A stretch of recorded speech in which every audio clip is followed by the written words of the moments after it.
Thiruvananthapuram Sasthamangalam Mannamoola road ഗതാഗതയോഗ്യമാക്കാത്തതിൽ youth Congress പ്രതിഷേധം. ചെളിയിലിരുന്ന് പ്രതിഷേധിക്കുകയാണ് പ്രവർത്തകർ. ഗോപാൽ ശീലാസനിൽ വിവരങ്ങളുമായി. ഗോപാൽ, എന്താണ് റോഡിന്റെ അവസ്ഥ? സ്മൃതി, റോഡിൻ്റെ അവസ്ഥ വളരെ ശോചനീയമാണ്. അതായത് നമുക്ക് ഈ ദൃശ്യങ്ങളിൽ തന്നെ കാണാൻ സാധിക്കും. ഏകദേശം ഒരു 200 മീറ്ററോളം ദൂരം ഈ ശാസ്തമംഗലം മണ്ണാമൂല റോഡ് പൂർണ്ണമായും തകർന്ന് ചെളിക്കളമായി കിടക്കുകയാണ്. 2 വർഷത്തോളമായി ഇത്തരത്തിൽ ഈ പ്രദേശത്തെ റോഡ് നന്നാക്കാൻ പലരെയും കണ്ടിട്ടും കാര്യമായ ഒരു പുരോഗതിയും ഉണ്ടായില്ല എന്നാരോപിച്ചുകൊണ്ടാണ് ഇപ്പോൾ യൂത്ത് കോൺഗ്രസ് വട്ടിയൂർക്കാവ് മണ്ഡലം കമ്മിറ്റിയുടെ നേതൃത്വത്തിൽ ഇവിടെ പ്രതിഷേധ സമരം സംഘടിപ്പിക്കുന്നത്. ഈ പ്രതിഷേധ സമരത്തിൽ നേരത്തെ ഇവർ പറയുന്നത്, അതായത് ഈ സ്ഥലത്തായി ഇതിൻ്റെ ഈ റോഡിൻ്റെ ഇടതുവശത്ത് പേരൂർക്കട വാർഡും വലതുവശത്ത് കാഞ്ഞിരമ്പാറ വാർഡുമാണ്. അതിന് മുൻപിലായി ശാസ്തമംഗലം വാർഡുമുണ്ട്. BJP LDF കൗൺസിലർമാർ ഭരിക്കുന്ന വാർഡുകളിൽ എത്ര നിവേദനങ്ങൾ കൊടുത്തിട്ടും എത്ര പരാതികൾ നൽകിയിട്ടും ഒരു തരത്തിലേക്കുള്ള ഇടപെടലുകളും ഉണ്ടാകുന്നില്ല. ഇത് പരിഹരിക്കുന്നതിന് വേണ്ടിയുള്ള ഇടപെടലുകൾ ഉണ്ടാകുന്നില്ല എന്നതാണ് ഇവർ പ്രധാനമായും മുന്നോട്ട് വെക്കുന്ന ഒരു ആരോപണം. അതുകൊണ്ട് തന്നെയാണ് ഇന്ന് ഈ ചെളിയിൽ ഇറങ്ങി നിന്നുകൊണ്ട് പ്രതിഷേധിക്കാൻ. ഇപ്പോൾ വലിയ മഴയാണ് ഇവിടെ പെയ്തത്. ആ മഴ പെയ്തുണ്ടായ ചെളിക്കെട്ടാണ്. ഈ പ്രതിഷേധം തുടങ്ങിയതും മഴ സമയത്ത് തന്നെയാണ്. ആ മഴ കാര്യമാക്കാതെ ഇപ്പോൾ യൂത്ത് കോൺഗ്രസ് പ്രവർത്തകർ ഈ ചെളിയിൽ ഇരുന്നു കൊണ്ട് പ്രതിഷേധിക്കുകയാണ്. അതിന് നേതൃത്വം വഹിക്കുന്ന നേതാക്കളുടെ പ്രതികരണം നമുക്ക് നോക്കാം. നമ്മൾ എത്ര നാളായി ഇങ്ങനെ ഒരു ആവശ്യം മുന്നോട്ട് വെക്കാൻ തുടങ്ങിയിട്ട്? ഏകദേശം 2 വർഷമായിട്ട് ഈ റോഡിൻ്റെ സ്ഥിതി ഇതാണ്.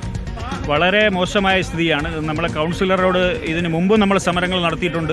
MLAയോട് ആവശ്യപ്പെട്ടു. എന്നിട്ടും ഈ റോഡിന് യാതൊരു വിധമായ മാറ്റം ഉണ്ടായിട്ടില്ല. ഈ കഴിഞ്ഞ ദിവസങ്ങളിൽ എത്രയോ അപകടങ്ങൾ ഇവിടെ ഉണ്ടായി.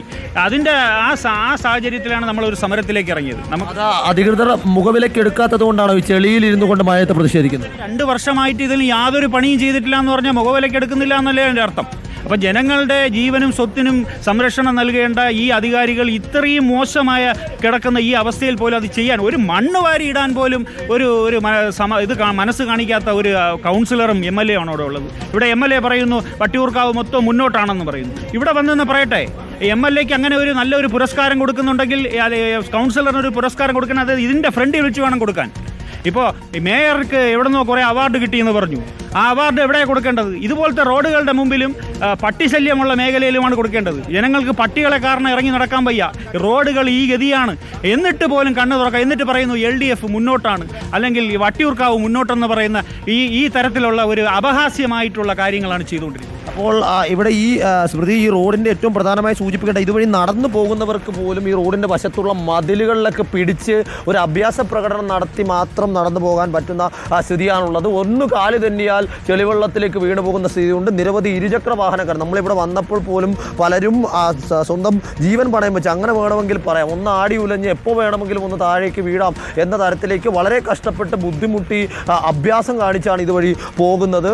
ഈ മഴ പെയ്യുമ്പോഴും ഈ സമരം ഇവിടെ തുടരാൻ ഇവർ പറയുന്ന കാരണം ഇതാണ്. അതായത് 2 വർഷത്തോളമായും MLA കണ്ടു, മന്ത്രിക്ക് നിവേദനം നൽകി, ബന്ധപ്പെട്ട 3 വാർഡ് കൗൺസിലർമാരോടും ഇതുമായി ബന്ധപ്പെട്ട് ഈ വിഷയം ശ്രദ്ധയിൽപ്പെടുത്തി. എന്നിട്ടും യാതൊരു തരത്തിലേക്കുള്ള ഇടപെടലുകളും ഉണ്ടായില്ല. ദിവസവും ഇരുചക്ര വാഹനക്കാർ ഇവിടെ വീഴുന്ന സ്ഥിതി ഉണ്ടാകുന്നു. അതിന് മുന്നോട്ട് കൊണ്ടുപോകാൻ കഴിയില്ല. അതുകൊണ്ട് തന്നെയാണ് ഒരു ജനശ്രദ്ധ നേടുക, അതിനോടൊപ്പം തന്നെ അധികൃതർക്കൊരു താക്കീത് നൽകുക എന്ന ലക്ഷ്യത്തോടു കൂടി ഈ മഴയിലും ഈ ചെളിക്കളത്തിൽ ഇരുന്നു കൊണ്ട് ഇവർ പ്രതിഷേധിക്കുന്നത്. ഈ വിഷയത്തിൽ എന്തെങ്കിലും തരത്തിലേക്കുള്ള ഉറപ്പ് കിട്ടാതെ ഇവിടെ നിന്ന് പിൻവാങ്ങുകയില്ല എന്നതാണ് ഇവർ പറയുന്ന പ്രധാനപ്പെട്ട കാര്യം. എന്തായാലും ഈ മഴയിലും ഈ ചെളിക്കളത്തിൽ പ്രതിഷേധം തുടരുകയാണ്.